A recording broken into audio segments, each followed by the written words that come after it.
En el día de hoy, amigo oyente, llegamos a nuestro estudio final en este libro de Nehemías. Vimos en nuestro programa anterior que los hijos de Israel habían leído en la Biblia, el Antiguo Testamento, y luego habían confesado sus pecados. Esta gente después se reunió en un gran servicio de alabanza a Dios.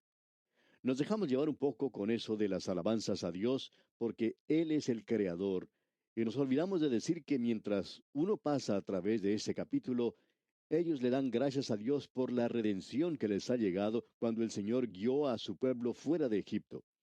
Y esas son dos de las cosas por las cuales usted y yo debemos dar gracias a Dios, amigo oyente. Él es el Creador hoy, este es su universo. Y tenemos que darle gracias a Él porque nos salvó. De paso, quisiéramos preguntarle si le ha dado gracias a Dios usted porque le ha salvado. Y también le ha dicho hoy que usted le ama. Amigo oyente, necesitamos hacer eso. No debemos esperar hasta el domingo por la mañana para ir a la iglesia y cantar alabanzas a Dios. Allí mismo, en el lugar en que usted se encuentra ahora, alabe a Dios de quien vienen todas las bendiciones, porque Él es el Creador. Él me ha dado todo lo que tengo, material y físico. Le doy gracias por todo eso. Él me ha salvado a mí, un pecador, y por eso también le doy las gracias. Esto es algo verdaderamente maravilloso. Ahora, también vimos en nuestro programa anterior que la gente había puesto su firma, por así decirlo, en ese contrato. Ellos hicieron un pacto con Dios. Ahora, ¿ha hecho usted alguna vez un pacto con Dios, amigo oyente? ¿Le ha prometido alguna vez algo? Pues debería hacerlo. Gran cantidad de personas deberían hacerlo hoy. Y aquí en el capítulo 10 de Nehemías tenemos la lista de aquellos que firmaron el pacto y la podemos leer. Dios la ha escrito aquí.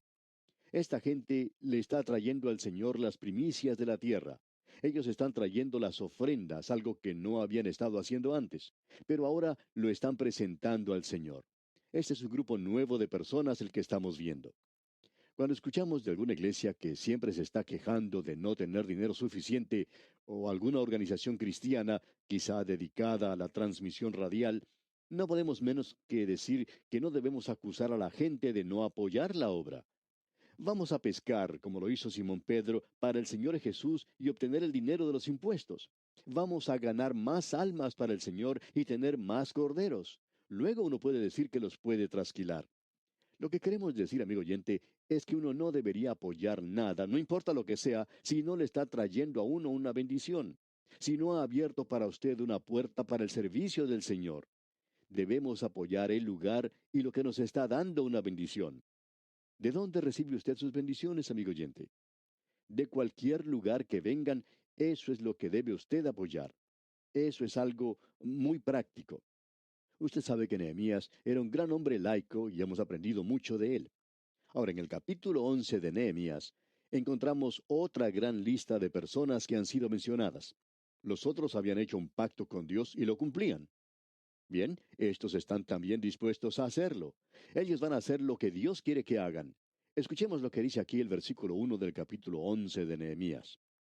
Habitaron los jefes del pueblo en Jerusalén, mas el resto del pueblo echó suertes para traer uno de cada 10 para que morase en Jerusalén, ciudad santa, y las otras 9 partes en las otras ciudades. Ellos echaron suertes y uno de cada 10 se quedaría en la ciudad de Jerusalén. Las otras 9 partes saldrían a vivir a las otras ciudades. Quizá podría haber habido muchos que se quejaban, podrían haber dicho, ¿por qué permitió Dios que esto me pasara a mí, etcétera, etcétera? Pero notemos lo que dice el versículo 2. Y bendijo el pueblo a todos los varones que voluntariamente se ofrecieron para morar en Jerusalén. Muchas de las personas querían irse a vivir a las zonas suburbanas, podemos decir, aún en aquellos días. Pero aquellos que estaban dispuestos a morar en Jerusalén fueron bendecidos por los demás. Es muy bueno estar listos para hacer cualquier cosa, amigo oyente. Dios se da cuenta y toma nota de un corazón dispuesto. Veamos ahora lo que dice el versículo 3. Estos son los jefes de la provincia que moraron en Jerusalén, pero en las ciudades de Judá habitaron cada uno en su posesión, en sus ciudades. Los israelitas, los sacerdotes y los levitas, los sirvientes del templo y los hijos de los siervos de Salomón. Y luego comienza la lista. Dios toma nota del corazón dispuesto del pueblo. ¿No es eso algo maravilloso, amigo oyente? Y esto nos conduce ahora al capítulo 12. ¿Qué tenemos en este capítulo 12? Otra lista, dice usted. Correcto. Pero, ¿quiénes son estas personas? Estos son aquellos que están alabando a Dios, simplemente alabando a Dios. El doctor J. Vernon McGee, autor de estos estudios bíblicos, cuenta que él acostumbraba a visitar a una anciana que estaba ciega y que parte del tiempo lo pasaba sentada en una silla de ruedas. Ella era una persona que parecía que necesitaba ser consolada y ayudada. Bueno, para decir la verdad, dice el doctor Magui, no creo que necesitara eso. Pero yo sí que necesitaba, continúa él, necesitaba ayuda en mis primeros días de mi ministerio. Era un joven predicador e iba a menudo a escuchar lo que ella decía. ¿Y sabe por qué? Por la forma en que ella alababa a Dios. Aquí pues tenemos una lista de aquellos que alababan a Dios y el nombre de esta anciana puede estar entre ellos. Nosotros no tenemos la última edición. Dios tiene esa información, pero estamos seguros que su nombre se encuentra en esa lista. Y ahora tenemos la dedicación del muro de Jerusalén. El versículo 27 del capítulo 12 de Nehemías dice, para la dedicación del muro de Jerusalén, buscaron a los levitas de todos sus lugares para traerlos a Jerusalén para hacer la dedicación y la fiesta con alabanzas y con cánticos, con címbalos, salterios y cítaras. Ellos tenían aquí ocasión de pasar un tiempo muy hermoso en esta oportunidad. Y el versículo 28 dice, y fueron reunidos los hijos de los cantores, así de la región alrededor de Jerusalén, como de las aldeas de los netofatitas. Así que ellos reunieron a todos los músicos. Tenían un gran festival de música. Ellos eran aquellos que tenían sus nombres inscritos en el libro de la vida del Cordero. Y ahora se reúnen y dedican el muro de Jerusalén. Nehemías trajo a la ciudad gente de todas partes de la nación para la dedicación del muro, porque Jerusalén era la ciudad donde se encontraba el templo. Leamos ahora el versículo 40 de este capítulo 12 de Nehemías. Llegaron luego los dos coros a la casa de Dios, y yo y la mitad de los oficiales conmigo. Luego él da la lista de los sacerdotes. Estaban todos allí. Escucha ahora lo que dice el versículo 43. Y sacrificaron aquel día numerosas víctimas y se regocijaron, porque Dios los había recreado con grande contentamiento. Se alegraron también las mujeres y los niños, y el alborozo de Jerusalén fue oído desde lejos. Los extranjeros que pasaban por esa tierra, los visitantes, los turistas, podían escuchar estos gritos de alabanza y de gozo y podían preguntarse, ¿qué es lo que está pasando allí? Y cuando uno escucha esa clase de alborozo, uno siempre tiene la inclinación de ir a investigar lo que pasa. ¿Ha pasado usted alguna vez por un estadio en el momento en que uno de los equipos que juega allí anota un gol? Cuando eso ocurre, se puede escuchar los gritos de los espectadores a muchas cuadras de distancia del lugar. Y al pasar por allí uno piensa, qué lindo sería estar en ese lugar. Tendría que ser un partido muy emocionante. Eso es algo natural, una reacción muy normal. Ahora, si estuviéramos predicando, qué bueno podría ser lograr que la gente pudiera expresar su gozo de esa manera para que toda la comunidad se pudiera enterar. Y pensamos que la gente de los alrededores podría llegar a tratar de entrar en nuestra iglesia para ver lo que estaba ocurriendo. Una de las razones por las cuales creemos que la gente pasa de largo por nuestras iglesias hoy es porque piensan que nosotros somos un grupo muy apagado y muy aburridores. Y lo interesante de eso es que la mayoría de las veces tienen razón. Tendría que haber más gozo en el Señor en nuestras reuniones en el presente. Esto es algo que hace mucha falta, un gozo verdadero. No hay nada que tenga el poder del gozo, como ya hemos dicho. Veremos más de esto cuando estudiemos el libro de Filipenses. La fuente de poder es el gozo. Y eso es lo que Nehemías dijo, porque el gozo de Jehová es vuestra fuerza. Si usted es una de esas personas que lloriquea en todo momento, no va a tener ninguna clase de testimonio. Cierta señora dijo en una oportunidad, mi esposo no es salvo y no puedo alcanzarlo. Y allí mismo se puso a llorar. Ella decía, yo hablo con él durante el desayuno por la mañana y lloro y le digo cuánto lo amo y que quiero que él sea salvo. A la hora de la comida, a la hora de la cena pasa lo mismo. Y amigo oyente, pensando bien sobre esto, ¿le gustaría a usted tener que ver llorar a su esposa en cada comida? Yo no sé cómo piensa usted, pero a mí no me gustaría eso. Yo creo que sería muy difícil disfrutar de la comida. Quizá hasta le dé a uno una indigestión. Tenemos la idea de que ese hombre estaría cansado de todo eso. De modo que el pastor le dio a esta señora una sugerencia. Le dijo que dejara de hablar con su esposo de esa manera durante sus comidas. Ella preguntó, ¿quiere que deje de testificar? Sí, deje de testificar de esa manera y comience a hacerlo de otra forma. Comience a orar por él y deje de llorar ante él porque usted sabe que el gozo del Señor es su fuerza. Y amigo oyente, necesitamos pensar en estas cosas. Bien, llegamos ahora al capítulo 13 de Nehemías y vemos otra vez demostrado que la vigilancia continua es el precio que ha de pagarse por la libertad. Y es el precio que debe pagarse por la libertad cristiana también. Vamos a notar lo que se nos dice en este capítulo 13. Durante algún tiempo, durante este intervalo, Nehemías había regresado a su trabajo en el palacio en Susa. Usted recordará que él había pedido permiso por solo un período de tiempo. Luego de su ausencia, no sabemos cuánto tiempo duró, quizá unos 2 años, él volvió a solicitar permiso del rey para regresar a Jerusalén. ¿Y qué fue lo que encontró? Ellos no habían mantenido la debida separación de los demás pueblos. Y notemos lo que dice aquel versículo 1 de este capítulo 13. Aquel día se leyó en el libro de Moisés, oyéndolo el pueblo, y fue hallado escrito en él que los amonitas y moabitas no debían entrar jamás en la congregación de Dios. Eso se había mencionado allá en el capítulo 23 de Deuteronomio. Ahora ellos estaban leyendo esto y decidieron lo que debían hacer, y era obedecer la palabra de Dios. Leamos los versículos 2 y 3. Por cuanto no salieron a recibir a los hijos de Israel con pan y agua, sino que dieron dinero a Balaam para que los maldijera. Mas nuestro Dios volvió la maldición en bendición. Cuando oyeron pues la ley, separaron de Israel a todos los mezclados con extranjeros. Tenían en su grupo a muchos de los amonitas y de los moabitas, y por tanto no estaban obedeciendo a Dios en este caso. Y ahora ellos entonces los separaron, los sacaron de ese lugar. Y leemos ahora en el versículo 4, y antes de esto el sacerdote Eliasib, siendo jefe de la cámara de la casa de nuestro Dios, había emparentado con Tobías. Aquí tenemos al sumo sacerdote que a través del casamiento de un hijo o de una hija era pariente de Tobías. En otras palabras, el sumo sacerdote mismo había desobedecido a Dios en este asunto tan importante. ¿Y qué fue lo que ocurrió? Dios había prohibido eso. Ellos no debían casarse con los extranjeros. Él les había dado, creemos, una ilustración bastante humorística. Él había dicho que no se debía arar con buey y con asno juntamente. Usted se da cuenta que el buey es un animal limpio, mientras que el asno es un animal inmundo, y que no hay que ponerse a arar con estos animales juntos.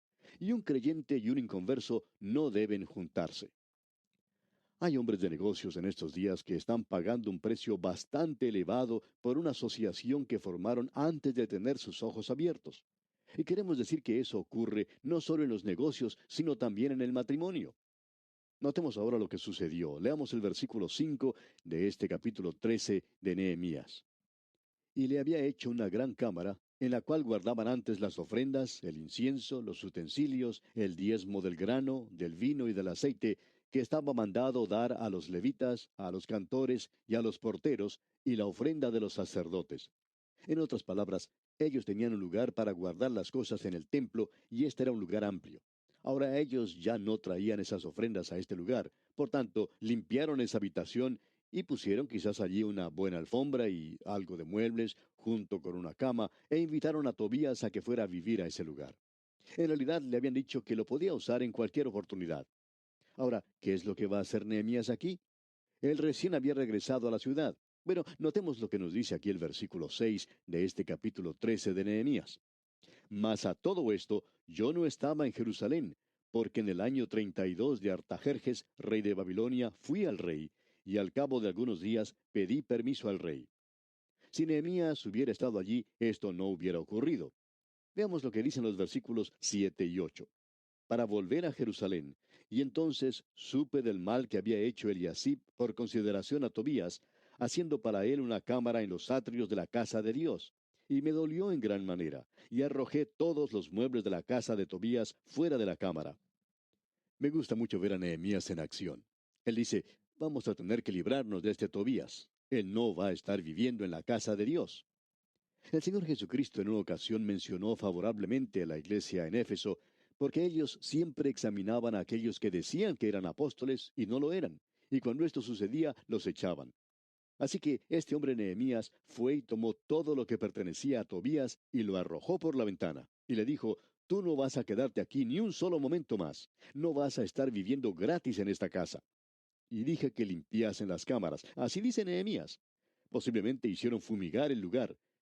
Completando ahora la lectura del versículo 9, tenemos que, y dije que limpiasen las cámaras, e hice volver allí los utensilios de la casa de Dios, las ofrendas y el incienso.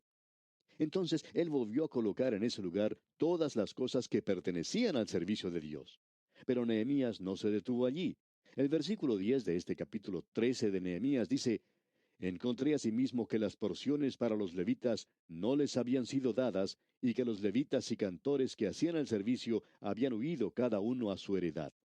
O sea que todos estos hombres habían tenido que ir a buscar trabajo porque tenían que hacer algo para sobrevivir, ya que la gente no daba nada para los levitas, y el servicio para Dios había caído en la negligencia. Creemos, amigo oyente, que en nuestros días hay muchos pastores y ministros a quienes se les pide que hagan demasiado. Hay muchos que tienen que descuidar sus estudios debido a que la iglesia quiere que ellos sean administradores y muchas otras cosas. Él necesita que alguna otra persona tome esas responsabilidades. A mí me gusta mucho Nehemías y creo que usted ya se puede estar dando cuenta por qué. ¿Sabe por qué? Bueno, él dijo que el predicador tenía que recibir un aumento en su salario. Y a mí siempre me gustan hombres como él. Y espero que esto no le moleste a usted, pues es exactamente lo que dijo Nehemías. Él dijo, ustedes tienen que traer el diezmo que pertenece y ver que estos hombres sean bien cuidados en el servicio de Dios. Esto me gusta mucho, amigo oyente, y de paso podemos decir que Dios aprobó eso.